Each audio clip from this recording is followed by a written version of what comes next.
হাদিসের মধ্যে এসেছে, আল্লাহ রাসূল সাল্লাল্লাহু আলাইহি ওয়াসাল্লাম ইরশাদ করেন, এই বাইতুল্লাহ যারা উপস্থিত হবে, যারা কাবার প্রাঙ্গণে উপস্থিত হবে, এরপরে কাবার প্রাঙ্গণে বসে বসে শুধু কাবার দিকে তাকায় থাকবে, আল্লাহ সুবহানাহু ওয়া তাআলা তাদেরকেও তাদের উপরও 20টা রহমত নাজিল করবেন। সুবহানাল্লাহ।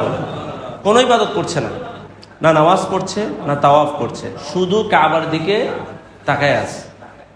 আপনারা কল্পনা করেছেন একটা জিনিসের দিকে শুধু তাকায় থাকাটাও সওয়াবের কাজ।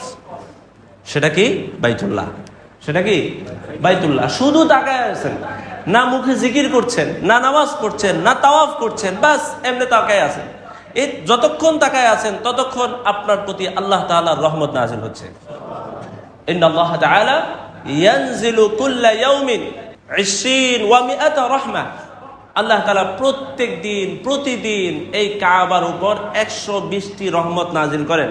সিত্তিনা লিত্তাইফিন, 60টি রহমত যারা কাবার আশেপাশে তাওয়াফ করছে, কাবাকে প্রদক্ষিণ করছে, আল্লাহ তাআলা এই 60টা রহমত ওই তাওয়াফকারীদের জন্য বরাদ্দ রেখেছেন। সুবহানাল্লাহ।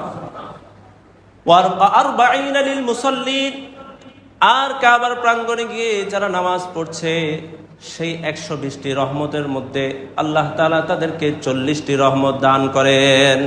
ওয়া 20 লিন-নাযিরিন, আর 20টি রহমত আল্লাহ তাআলা শুধু কাবার দিকে যারা মুহাব্বতের সাথে তাকায় আছে তাদেরকে আল্লাহ তাআলা দান করেন। এখন বুঝেন এই ঘরটা কত মর্যাদাশীল, এই ঘরটা সব সময় সম্মানিত থাকবে।